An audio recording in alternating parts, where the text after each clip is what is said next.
Good morning, everybody, and a very warm welcome to Ask the Accountant, episode number 168. The date's the 19th of January, 2026. I was going to do the how long we got until the deadline, but I removed my counter from Engager because it was stressing me out too much. So, um, is it 11 days, something like that? I'm sure you guys know more than, I'm sure you guys are fully aware of how long's left. Hello, welcome to Ask the Accountant, part of the Ask the Accountant Network, a podcast network for accountants, bookkeepers, supported by our Patreon community. Speaking of which, we start each and every show with a shout out to the coolest of cool listeners, who are Aaron Patrick, the QuickBooks chap. I think I've got like 1 week left until I lose my status as number one.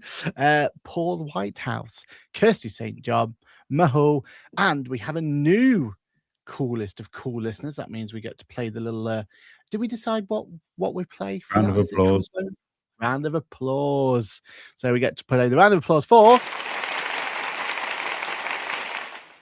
Millie over at TCS. So welcome to the Cool Listeners group. If you'd like to join us a cool listener, visit our Patreon page, found via our links below, for bonus content and an opportunity to be on this coveted list. So let's start our show with what we always do, and it's say hello to the co-host with the most, Mr. Johann Gory. Johann, how has your week/weekend been? 12 days, 9 hours, 56 minutes until your tax return deadline. Still on, have you? Oh, yeah. I'd start twitching and losing my place in January if I didn't have that on to remind me. Christ.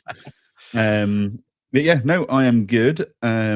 Slightly cold. I made a terrible mistake over the weekend. I installed the Hive heating system yesterday in the house, thinking smart controls will save some money on the energy and the heating.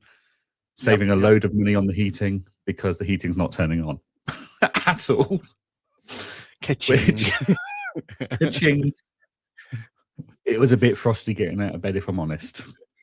So I need to go and revisit that this evening and work out what's gone wrong with the wiring on that. But yeah, all good. Otherwise, I enjoyed my first road trip of 2026. So yeah, that was all good. No issues with trains or anything, which was nice. But yeah, no, all good, thank you. How was your week? Yeah, I've just been in the at home. I didn't even leave the house. Generally, I haven't left the house. I think the wife went on. When did she go? She went Friday night, so the Friday before the last show, and I hadn't left the house until she arrived back, and then we went out on the Saturday to take the dog for a walk. So I started to go a bit like, oh, these are the only four walls I know. So it was a crazy period, but it was worth it. I got a lot of stuff done, etc., and all that sort of stuff. So that was all good. I am starting to look forward to getting back on the whole journey to going back out again, because friend of the show, Jordan, was the first on it, because we go on the same train line. So you do LNER, don't you? We do EMR. And our EMR has had a big upgrade. We've had brand new trains, or is it carriages?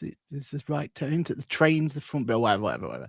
But anyway, we've got these new fancy, like, top of the range. And on this week's train spotting episode, yeah, exactly. But importantly, I mean, he didn't test it for me, which I'm very frustrated at, but he sat on the new train and he said it's like lovely, like much bigger, spacier area. And apparently we have Wi-Fi, proper Wi-Fi. So I am. This could be game changing for me. This could be Christmas could have come all at once. So yeah, I'm looking forward to seeing that. So let's go through the most important part of the show, which is shout out to our wonderful community. Kirsty St. John was number one, 8:30 a.m. on the dot. Good morning, everyone. Good morning to you, Kirsty. Well done for getting the number one spot. Cheryl, CPS Bookkeeping, says good morning. Still foggy here in South Yorkshire. I wouldn't be able to tell you if it's nice or not. Well, I took the dog for a walk and it was raining, but it's still dark here, so I couldn't tell you if it's foggy or not foggy.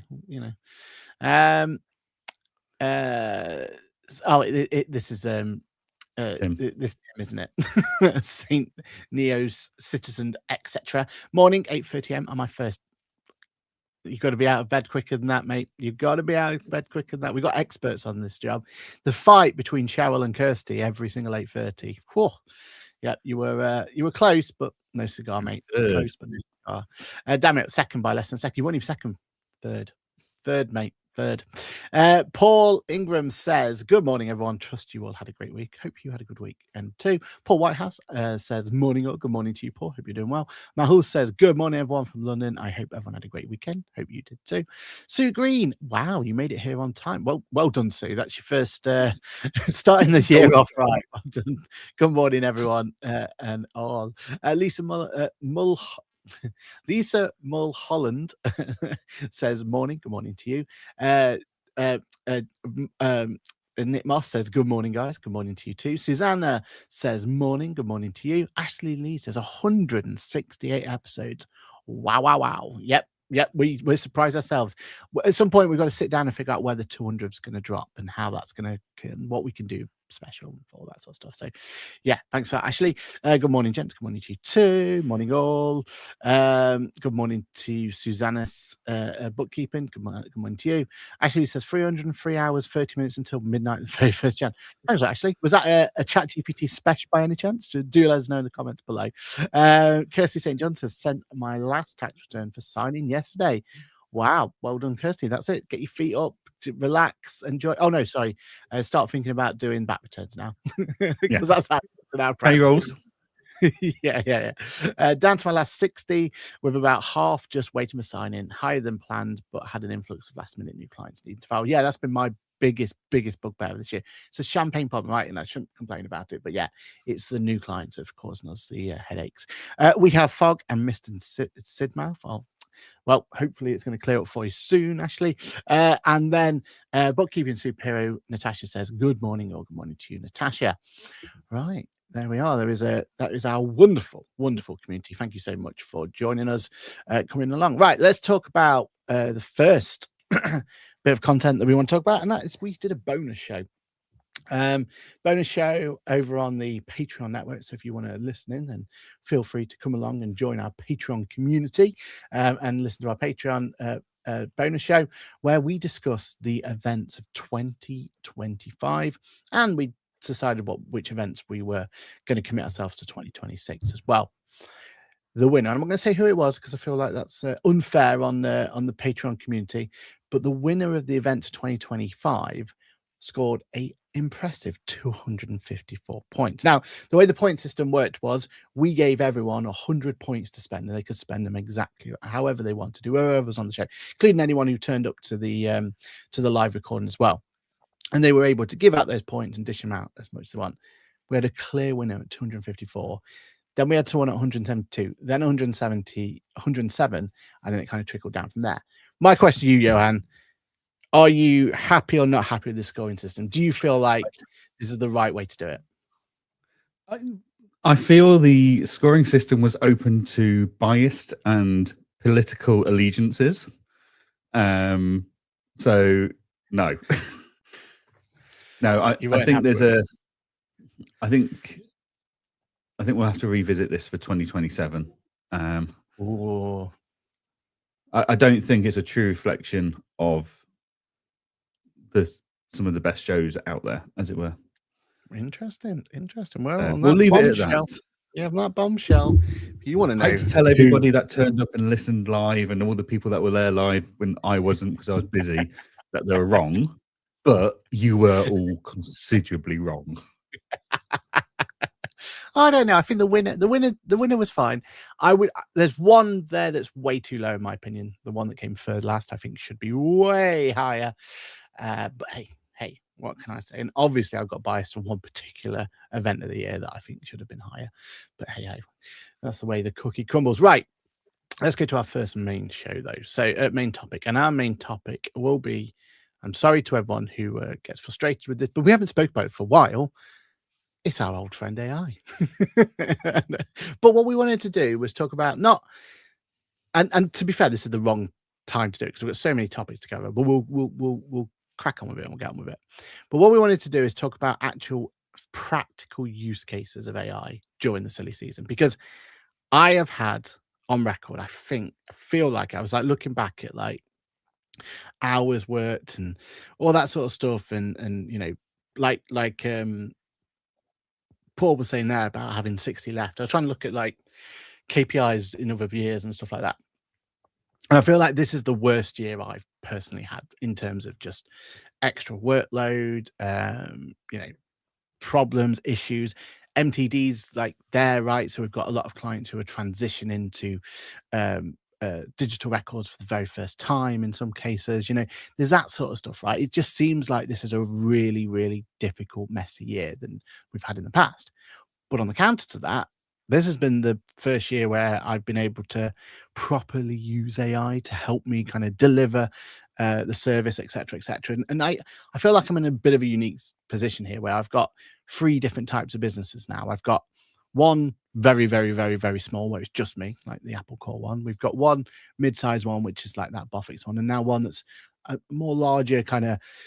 There's definitely more. They're looking after bigger clients, right? So I see like the problems at all those different pain points and everything else. And it, for me, the most problematic one has been that Apple Core one, the smallest one this year. It's just been relentless. I think you said this last year. That was Did I? problematic for you last year. Did Yeah. I? Maybe I'm just getting lazier. Maybe that's what it is. Maybe I just don't like doing the hours. But obviously, MTD is going to fix all this, right? So this is the last time I have to worry about it, because next year there's going to be no problems, right? Because of MTD, it's going to be an absolute kick in the walk in the park, right? That's exactly what everyone's telling us. That's what HMRC wants us to believe. To be fair on that, though, if I compare Companies House releasing ACSP versus HMRC releasing MTD, probably is going to be a brilliant position, isn't it? And then all we need to think about, though, all I'm putting my kind of benefit on this year is that AI is the first time I've properly been able to look into it and probably been able to go from there. So what have you got any practical use of AI in this year? Johann, go through, or is there anything you want to shout out that's been an absolute lifesaver for you? I can't say I have. I mean, we're in a slightly different position this year. So was it November? We revamped the website. So that got sorted out.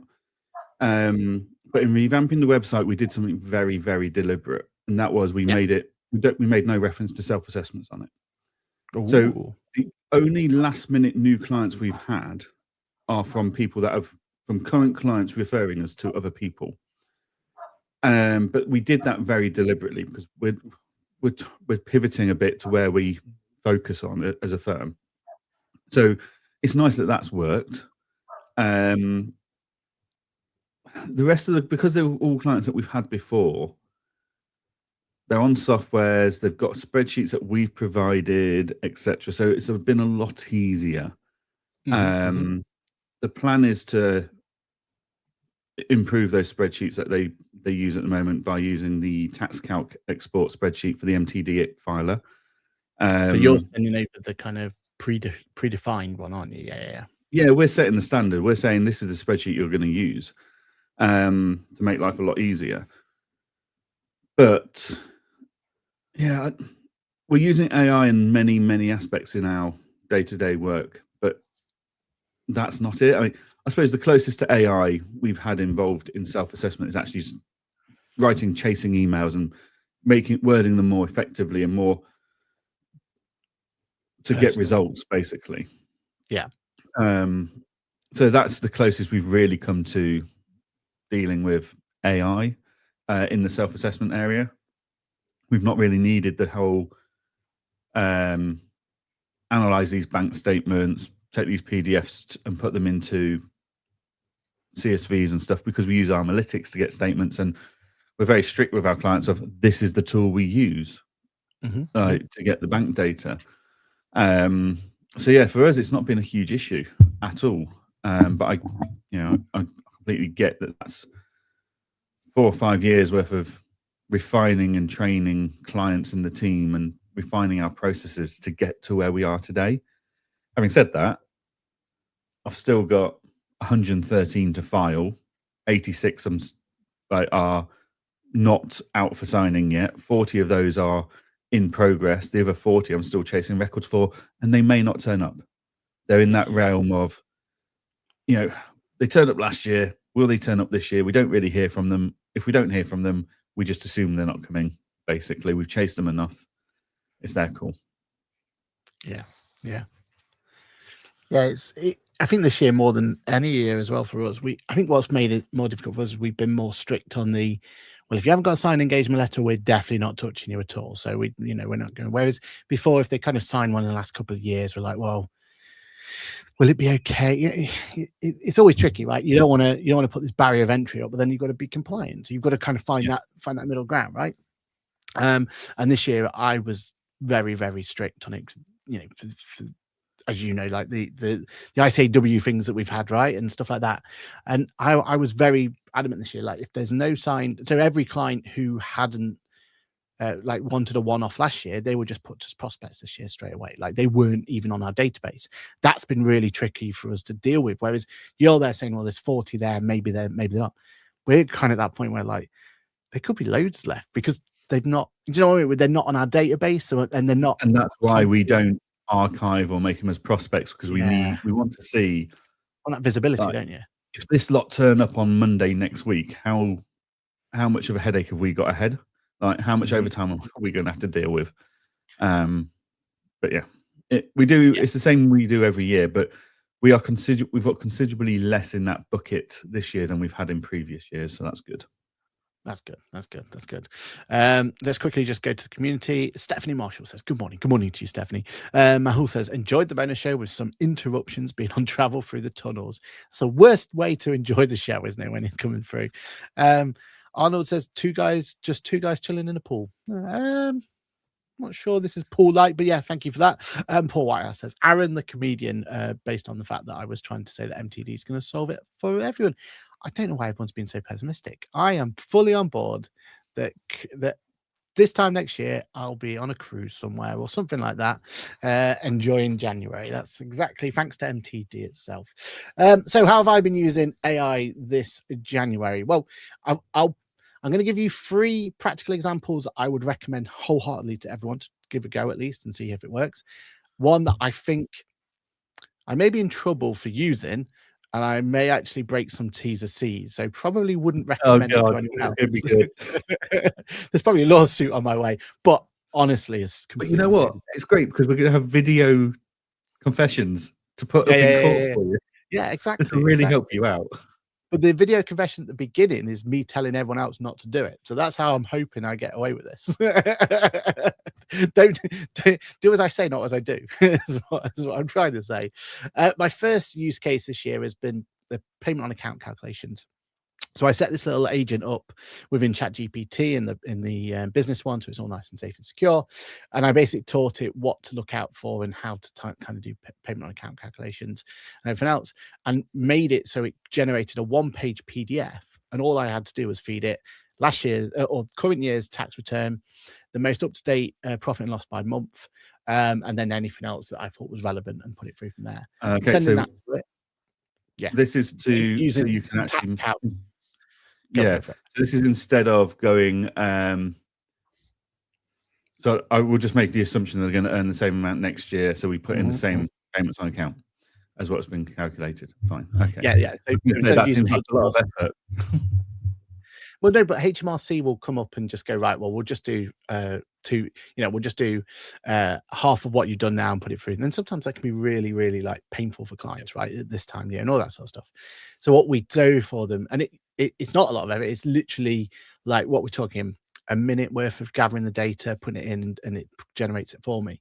And then what I've made it do is it not just generates like a 1-page PDF of here's what the like estimate would be, here's what we think a new fair calculation would be, but also here's all of the T's and C's of if you're going to change it, this is the risk you're going to do. Do you know what I mean? Like we're putting it all out on the open of this one. So you've had to go to AI, spend time building a solution because your tax filing product doesn't have that solution built in. Whereas I've got the what if planner at TaxCalc. So I go, right, this is the profit and loss currently, and this is where we're projecting it to be. That spits out the right numbers. I put that in there. They get a nice what if planner report. They get, you see, you're having to find solutions because of inadequacies in your current tech stack. That's the problem. This isn't groundbreaking. This is just poor decision making when you found your But tech at this solution. point in time, the tech stack that you're telling me to go to isn't ready for me, right? I'm waiting for the magical, what was announced at Fusion. I'm waiting for all that to come into place, etc., etc., until I can make a decision. But that side, like people using all different types of tech stacks, right? But having that as a quick little right, let's just do a sense check, let's put it through from there, let's get something out to the client.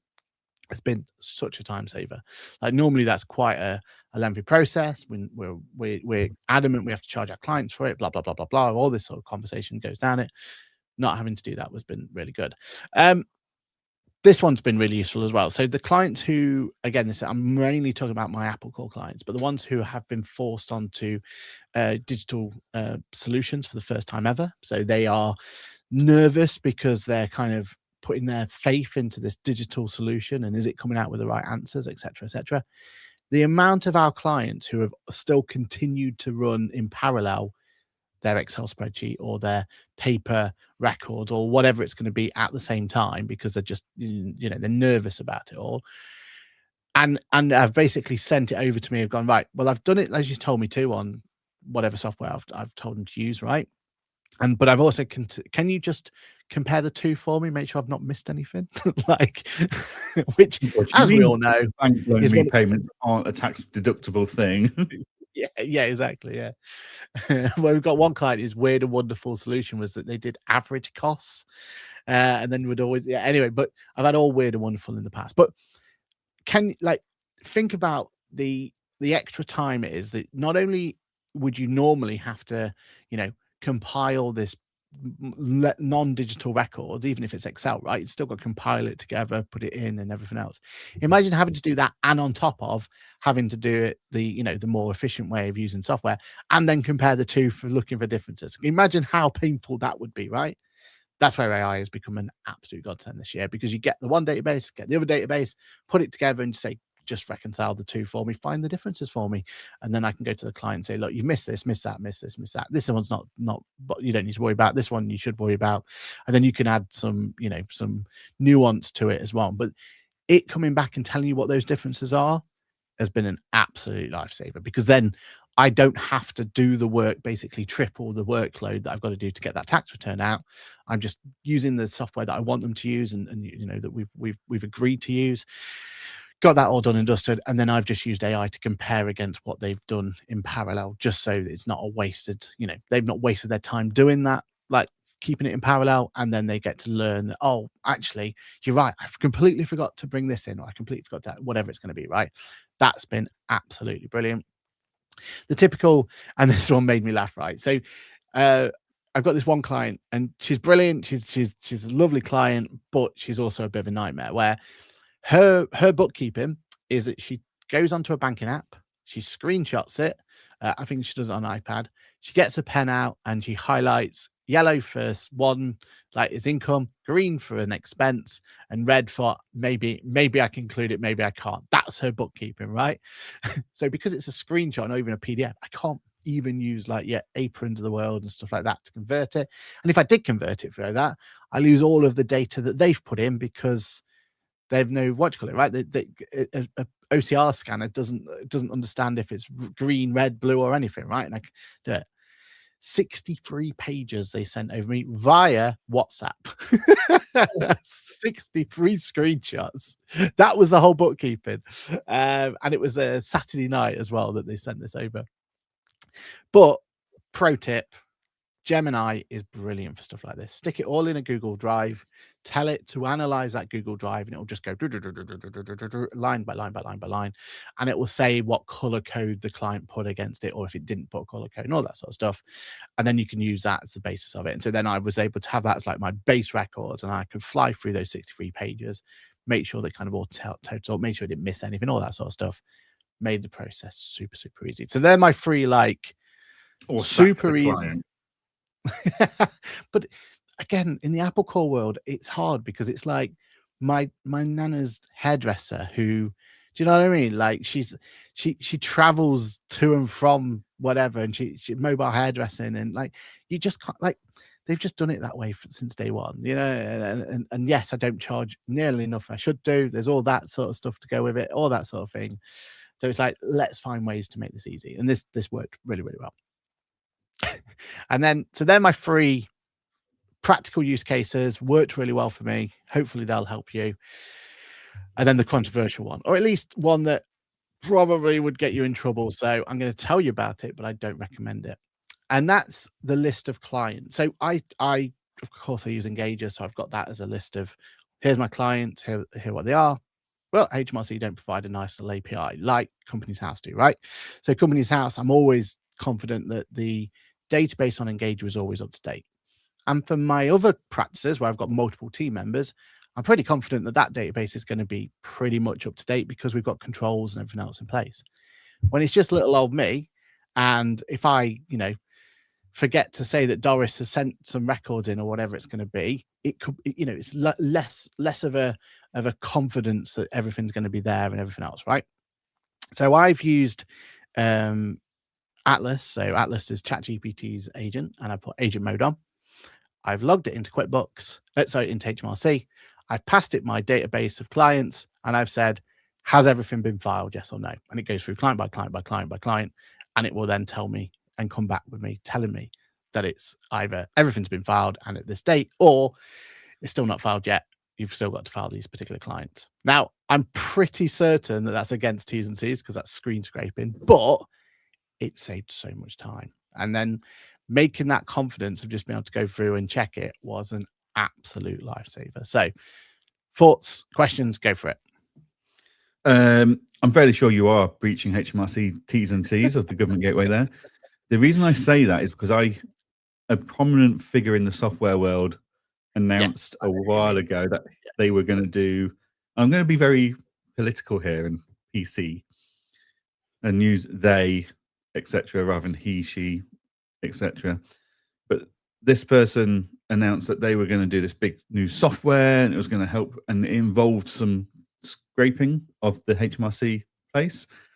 And when I had an informal chat at an award show about the concept to work out the potential legalities of that, is this a viable option? If it is, other softwares may want to look at it. There was mixed reactions to this. I wasn't a scumbag. I didn't name anybody or anything. I was just the concept of the thing. And I haven't seen anything about that software since the original shout out. So it may still be in development. I don't know. But my interpretation of the HMRC T's and C's is that screen scraping is forbidden and is against the rules. So I would be exceptionally careful with that if I was you. I mean, in fairness, I watch it while it's on a different screen while I do it. So it's not like I'm just letting it go ahead and do it. I don't think HMRC define it that way. Well, that's why I did say at the beginning that it's everyone's risk and everything. But for me, it's been a lifesaver. Like just that. When Sam Wood and Craig Ogville and co are watching this or listening to it back this week, we know who's going to get an angry letter.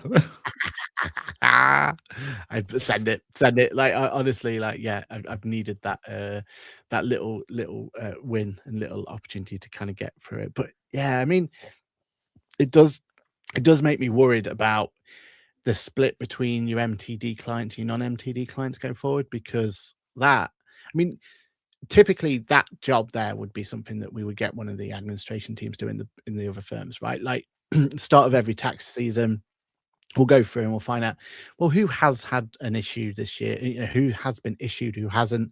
And that's kind of a starting point for our tax season, right? Like we'll go through there and we'll go through that work and do from there. And that's a laborious, long, expensive job, but it has to be done, right? And the start of my Apple Call client tax thing, that's what I do. I'll spend a night just sat there going through, compiling. Well, first download the list because that's a really useful list, right, that you can download directly from HMRC, and I'll go through and color code it and all this sort of stuff. And in the other world, they'll go to Engager and they'll keep it updated there. In the Apple Call world, I just have that separate spreadsheet as well running parallel, and it's like just a nice little safety blanket, right? But I'm not gonna be able to do that in the MTD world, because I just don't have that functionality. I can't get a client list, so who knows if my client A is actually, going to be on that list or not. That's going to be a frustration for me. And B, I can't because I'm not going through a list to go through it. What am I supposed to have, like, the UTR number next to it and copy and paste exercise? And yeah, and the fact that it's now on a whole different database, and it's just going to be a nightmare, isn't it? When we've got to kind of segregate our clients that way and have those two different self-employed and ITR clients going forward. I feel like that's going to be a real pain point going forward. What do you think? A decent practice management tool, because even we've already gone through and segmented in my firm's engager with a custom field saying whether they're an MTD or an ITR client. But then you're going to have to look at two different databases. That's what I'm saying. Like, we can have all the tools in the world to make it easy and clean. And yeah, we've got that functionality, but I've still got a separate database to look at and maintain. Do you know, it's not. Whereas but also, before, TaxCalc runs a report for us that tells us which clients are going to be impacted at which point for MTD. Yeah. So but you're still going to have two different databases. And then going forward, because we got a couple of these clients where for 1 year they're going to be hit by MTD, and then they're moving on or whatever, they're going to thing or whatever, but they're still for the rest of time now going to be on that second and separate MTD database, right? So we're always going to have to keep an eye on that database opposed to that database. And yeah, that's the bit that frustrates me, because it takes away the thing, and having two different ones is going to, there's a different place where I'm going to file the MTD reports going for. I know TaxCal's got that really elegant way of doing it, where it's just, you basically choose, don't you, and it'll just kind of choose the pipe to go down. But I think they're the only one doing it that way. Only one out of all of them that's doing it that way. Everyone else, best in class, mate. Best in class. We've created, but everything else is we've created a whole new platform. And in fairness, they've like brought these new features to the new platform, and they're looking at it a different way. And it's like, there's this new fancy way of doing things and all that. So there's positivity, because it's, bringing it forward and everything else. But that's still a second platform that I've now got to maintain my client base on and everything else. So yeah, as much as MTD to me is not going to be a problem with filing those quarterlies, I've no issues with that whatsoever. Like, absolutely fine. I've got a single problem client at the point in time. If anything, we're kind of ramping up capacity so that, if we do get an influx for that first period, we're ready to deal with it, sort of thing. Like, that's ours for the quarterly.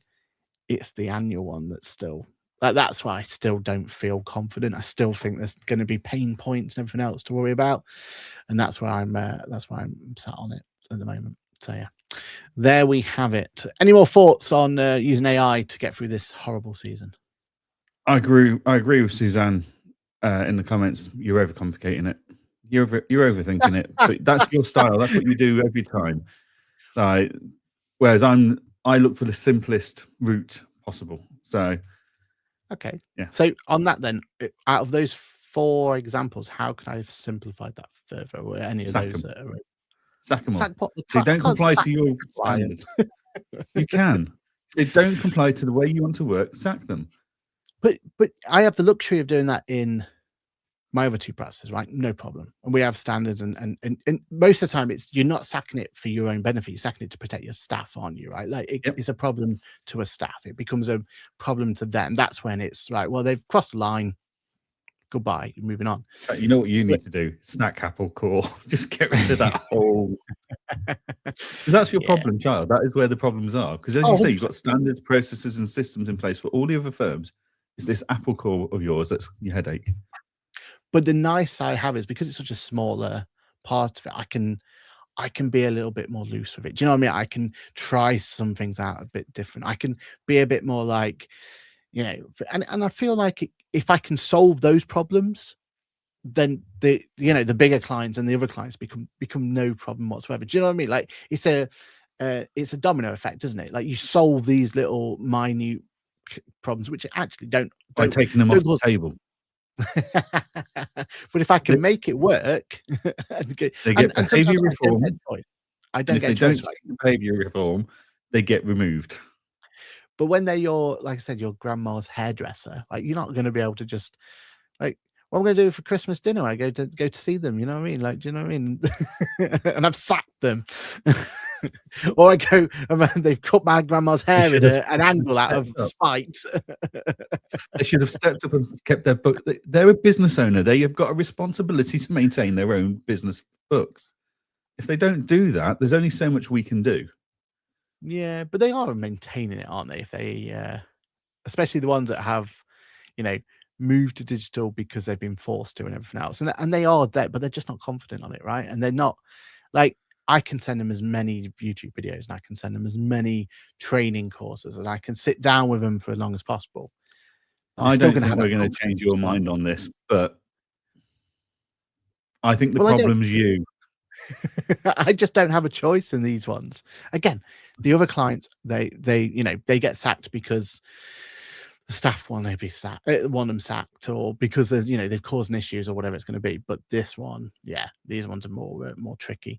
Clive says, "Good morning, lads. QuickBooks in Ireland sending out emails to accountants and clients ask for AML ID verification for bank feeds to compile with Irish Central Bank as they are an AISP in Ireland." I had something similar actually with the I got an AML questionnaire through because I was using their payment platform, their 'cause I was testing it for a video, their new Pay Now button with their new Pay Now provider. Um, I think this is just a compliance thing that they've just been sending out, because the one when I looked at the one I had, it was very much at the US market and it was very much US centric and it was all this, that, and the other. It wasn't actually a, you know, for the UK compliance or anything like that. So I think it's just a, yeah, they just they what I would say about it is they make those emails look very scary. Because when I looked, I was like, whoa, this looks very very problematic going forward. Um This looks like account one of those scary letters we get for cease and desists. yeah, exactly. Yeah, exactly. And when it's coming through from there, and it just causes panic, doesn't it? But hey, I mean, they've just got to stay compliant, haven't they? Like, yeah, Suzanne says there. No, but Aaron, it's an excuse. I'm with Jan. But you can't. There is certain clients out there you just can't sack. They are, for whatever reason, and everything else. But at least you've got AI to help you get through it this time. Because imagine I was doing this without those opportunities, right? Imagine I had 63 pages to manually go through. Imagine that I had, you know, to compare those manual records to the, and I didn't have the use of AI there. I'd be in such a worse pace than I am now. Awesome. All right. Right. We're going to skip the next topic and we're going to go with this one. Zero. The backlash seems to continue. Seems to be causing them even more issues. So for anyone who's been living on the rock lately, they've changed. Have they changed the goalpost? No, they've removed the grandfathering option, haven't they? So the goalposts were introduced because, you know, Engager was hit by this a long time ago, weren't they? Where you were being charged Yeah. for use of the zero data, you were charged for putting there, and you were forced to pass on that cost to a client as an add-on, etc., etc. But what happened was there was a lot of people who were grandfathered into, you know, much like they've been with Zero for much longer, and they didn't have these new tariffs in place, didn't have these new cost centers to worry about and everything else. And Zero's also gone along and said they're banning the use of their data models to be used in AIs and all that sort of stuff, right? So Yeah. it's been an ongoing issue, ongoing problem. But what we've seen lately is that the bigger boys have come out and started saying that this is wrong as well, right? And that's, I think the announcement, since the announcement at the end of last year, where they said, all right, everyone's now going to be paying for access to Zero, not just the new kids on the block. I think that has caused some frustration because it's a hidden tax. Like, you know, ultimately, we're now going to, well, engage it. Not necessarily because we've always been doing this, but because we were hit by it when we first started using Zero. But softwares are now having to consider, do they take this on the chin and a drop in profitability, or do we pass this on, increasing our costs, which is a stealth increase caused by that really should be Zero's costs going up, not theirs. But the bit that really has caused a huge amount of frustration, and I can see why it's so damaging, is no one other than Zero's AMLs and AI tools and language models will be allowed to use Zero data, aka your client's data in Zero, to teach AI models and LLMs. That's the bit that then causes massive headaches for businesses out there that have been or have got a business model built around that. So, obviously I speak to a lot of tech founders and stuff. Most people go and build their APIs into Zero first because they see Zero users as a more tech savvy early adopter bunch versus other platforms. And that's why they tend to build into Zero and then build into others after that, because they think it's the fastest way to market. Yeah. And then, so for them to do that, and then now they're not allowed to, like, if you're running an AI business and you're no longer allowed to teach your AI tool based on the client data in Zero, all of a sudden your business model is fundamentally flawed. So that's your first big problem there. I think the taxing, as it were, of the API, the charge to access it, is less of an issue. Is it right? Is it? I don't know. But I think the bigger issue these software companies are having is they suddenly had a huge wealth of data that they could mine and learn from, cut off from them. And that's a huge headache for them. And it all boils down to who owns the data, who has the right to restrict access to data, or technically, and we've had this argument for years, like the amount of times I have to remind an accountant that they do not own the data in a Zero or QuickBooks license when a client moves from them to us. And we have to say, look, you are infringing on the legal rights of your client or former client. This data belongs to them, regardless of whether you've been paid or agree with them or not. This is their data and you can't hold it to ransom. So we've always had this issue, but now Zero are taking it to a whole new level. And it should be, in theory, the client's decision whether they allow their data to be used in AI tool and LLM learning models.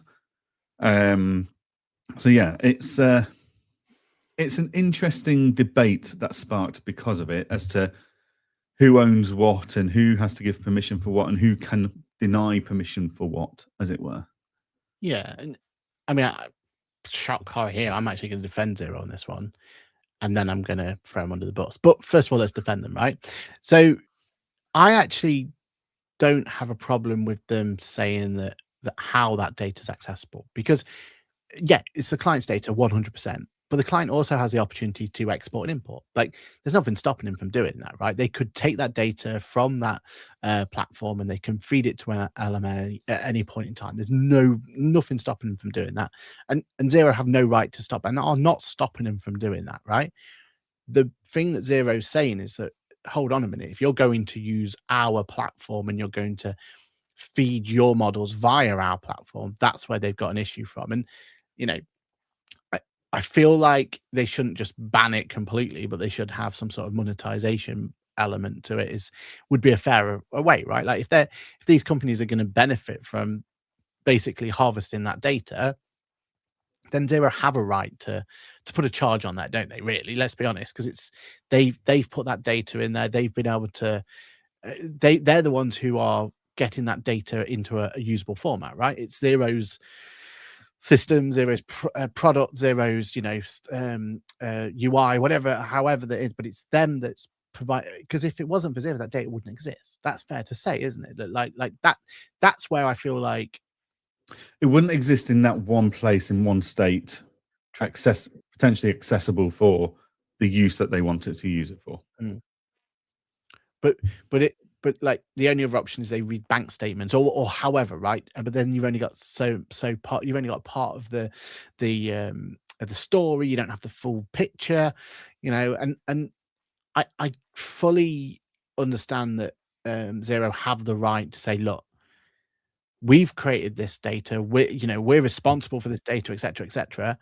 They have every right to say, for you to use that data set, here's a price point, because there must be a cost. Well, there's definitely a cost in letting someone come into that data, right, and maintaining the pipes and all that sort of stuff. So I fully back that there should be a that data shouldn't just be be given away for free, right? I get that. That bit I'm happy enough with.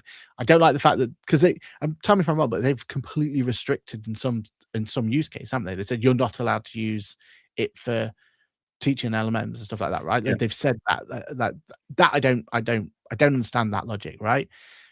Unless they, more than happy for them to say that you can use it, but there's a cost to use it, and it's X amount, whatever it's going to be, and then it's a debate: is that too high? Is that value, and all that sort of stuff? And if they were taking an ethical stance on this, like, or you couldn't be using it for this, it's like, well, actually, that's the client's discretion. Yeah, So the client needs to log in and tick a box and type their name or something to either give or to either opt in to the use of it or not. It's like marketing. Like, they have to opt into it. So actually, I wouldn't be surprised at some point if all technologies are going to be told by the government, if you're using AI, your client has the right to be opted out automatically, and to opt in if they want their data to be used to teach language models, etc. Like, when you go into ChatGPT and Teams, one of the settings you are asked, it's by default it's turned off, but you are asked, do you want to let the language model learn by what you're doing? Yeah. I wouldn't be surprised if we see that roll out eventually by the government, but until then, even now, though, it's the client's data. It's at their discretion. It should not be mandated by a data processor, which is what Zero is. Yeah. No, I agree on that, or at least, yeah. I mean, again, if they want to charge for it, or they want to have someone to have that data at a cost, then I fully support. But yeah, going forward, my other big thing though is that it's well documented that Zero aren't looking to do massive amounts of R&D at this point in time. They're not looking to change the software and keep up to date with it and everything else, because their priorities at the moment are acquisitions and other elements. That's why they're going to build their, trying to penetrate the US and all that sort of stuff, right? Like, that's where they want to spend their money on at this point in time, and that's their business decision. That's absolutely fine by them. But in my mind, I was like, well, clearly that's not a bad play if they're gonna, because they've got such a healthy third party ecosystem, right? Like let's be honest, like most of the ecosystems work better in Zero because of the good APIs, because of like you said, the early adoption and all that sort of stuff. Like, there's a reason that the third party ecosystem has absolutely thrived on the Zero platform. And when you think about where the platforms are going, and if you try and take them in, to their their biggest rivals, if they were a little bit slower to adopt, AI bank reconciliation, for example, right? There's probably going to be a really good third party that would have been able to do that for them anyway. So the perception is that they wouldn't have ever missed out as much, because they've got this really good ecosystem that was going to, keep them at the forefront and keep them going. Doesn't this completely and utterly destroy that ecosystem model, and probably means that they're going to not only lose out on their platform being updated, but they're not going to have the innovation from the third parties either? Like, isn't this them really like shooting themselves in the foot here? Definitely. I think the consequences of this are going to be seen over the next coming months and years, because there's also trust. Like, Yeah. for years, software providers have preferred to build into Zero first, like I said, because of the user base in Zero is seen as more tech savvy and more early adopter base. And something you and I've discussed many a times is that frustration that people build into Zero first, and ultimately they do have a better API, but also they've got a customer base that is more likely to run and use something than other client bases are. But regardless of how good that client base is, as a new business with this information, do you decide, actually, I'm going to prioritize other APIs first? I don't know. It's going to be tricky, isn't it? It's going to be tricky. And are we going to have because there's now costs involved and the prices have become more and more, are we going to have as many adopters? So are we going to get that feedback loop? Is it going to be as, it's just going to be a knock-on effect going forward, isn't it? Yeah. And again, I'm not against there being a monetization method for getting access to it, because I feel like at Well, some you're not point, against the monetization because your mates at QuickBooks are doing the same thing.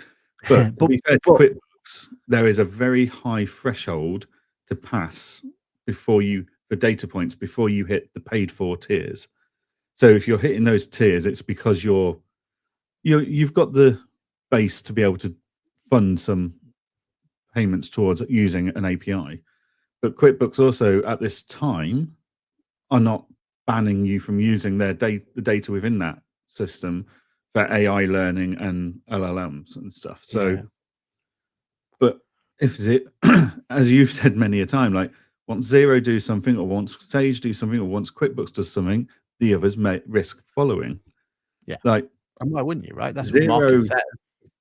Yeah, Xero have charged for API access for a long time. So QuickBooks have decided, right, we'll do the same. So how long until QuickBooks goes, oh, well, Xero set the precedent here of not allowing their data to be used for AI and LLMs, we'll do the same. And actually, those two doing that is hugely challenging and damaging to the innovation in our space for technology. Yep. And in fairness, like from a QuickBooks point of view, they're on the back foot, right? So, and as long as we hold them accountable, their promise was if they start charging for this, they will make a better API. That means that more things can attach to it, more data can come through it, blah blah blah blah blah. So there is that side of things. And Xero they're winning that race, right? They were already the ones who had a better API solution. They had that there. And it's just created a sour taste, hasn't it, in everyone's mouth? But I do generally say though that they should always be there should be a cost to using that data, right? That data shouldn't just be presumed to be free and everything else, because they've got to maintain that data. And there's a value on it, but also if Xero want to charge for the privilege of using this data, should there not be a compensation base for the client whose data it technically legally is? Like YouTube, for example, right? YouTube makes a lot of money out of the likes of us putting videos on YouTube. Mm-hmm. But in return, for those of us that have got a big enough client base, a viewer subscriber base, and enough viewing hours, we get a cut of the advertising income. It's tiny, but it works. And there's people that make whole careers out of this and have whole teams employed because of this model of monetization. So if Xero want to charge for the privilege of access to this data, should the client who owns the data not get a cut of that money that they're making toward, whether it's just a credit note against their subscription fee or whatever it is? Like, in return for you saying yes to letting ALMs, AI tools learn from your data, we'll apply a £5 a month, £10 a month discount to your subscription fee. That truly reflects that that Xero understand and agree that the client owns the data, and they're currently monetizing someone else's data without any compensation. I like it.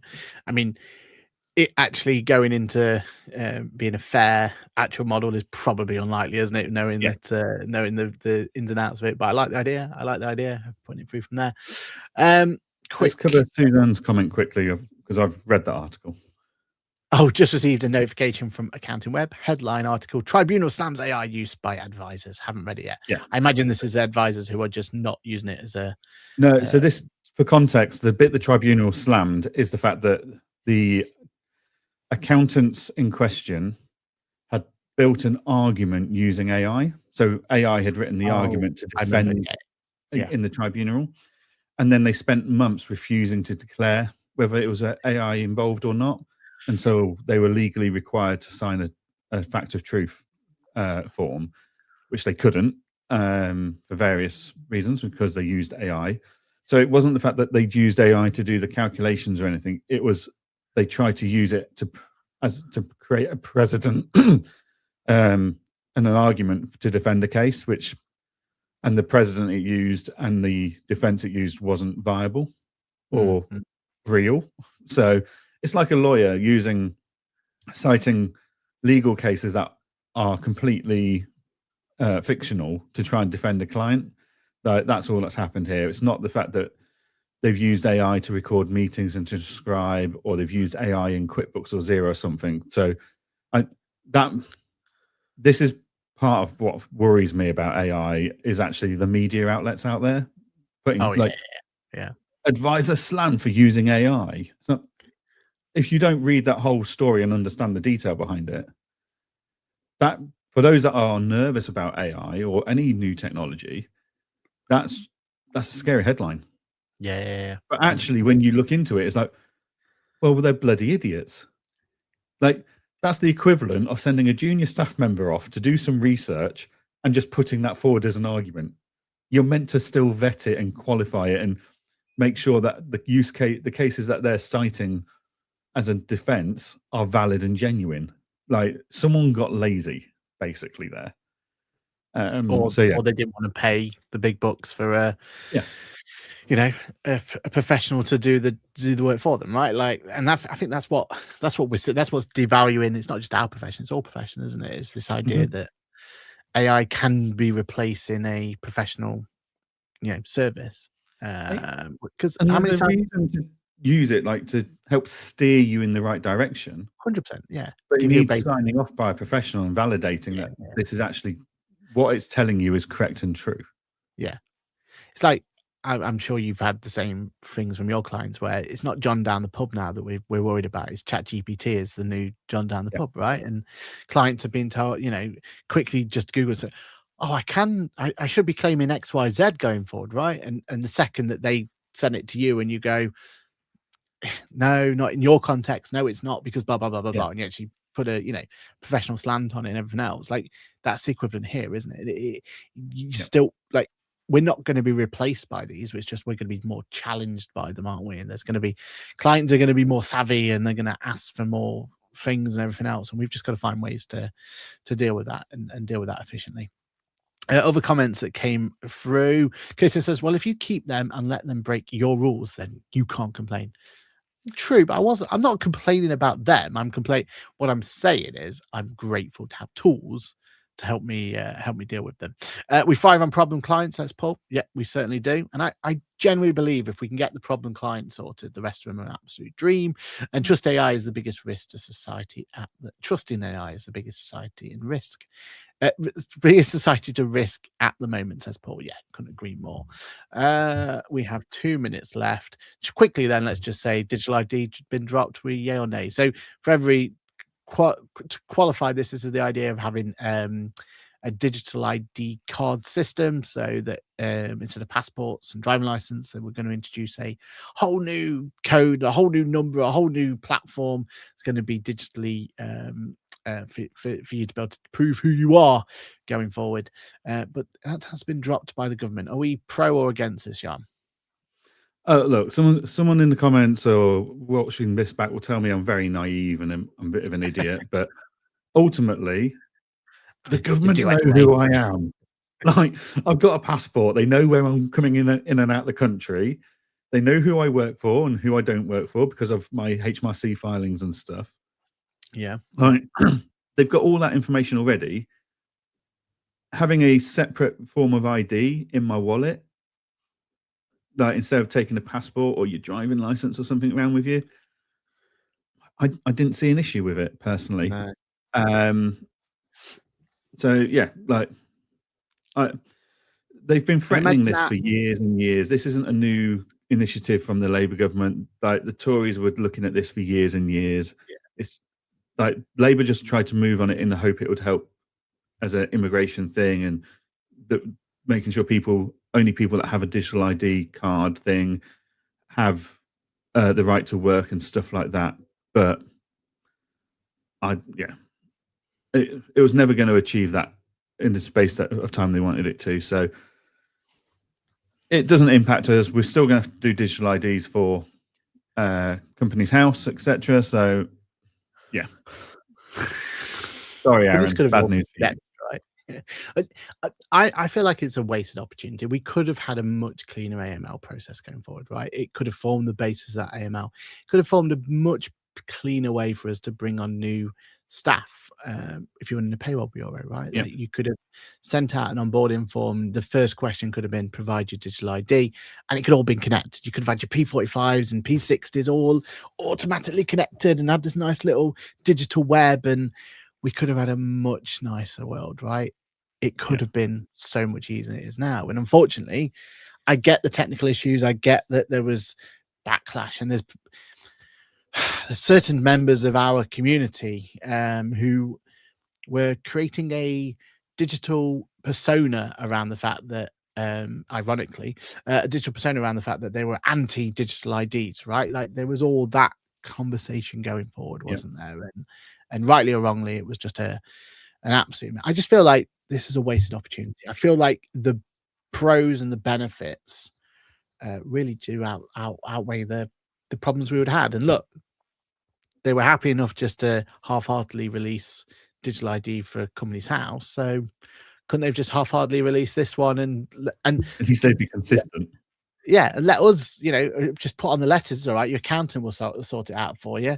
Because that's what they did with the other one, so it'll be absolutely fine. Yeah. Final Right. comment from the thing is I've had the same issue with Rachel House Post. Clients say that I can claim this, but it's not linked to the circumstances. Yeah, and that's what we're there to do, right? To tell them, right? The amount of times that you've had a client who's come and said, well, my mate gets a refund every year because they're CIS, and this one's not CIS. Like, it's the same thing. It's always what we. Johann, what final thoughts do you want to say before we wrap up for today? Nothing from me. Just busy week ahead, so I need to shoot off as soon as I can. Awesome. Hello to all the Instagram people, because we forgot to talk about you all the way through. But hello, hope you're having a good time, etc., etc. Right, that's it then. This has been another great week of Ask Canada. We'll see you same time, same place next week for another exciting episode, and we'll talk about it then. It is a bye from me. And a goodbye from me. Cheerio, everyone. Have a good one. Bye.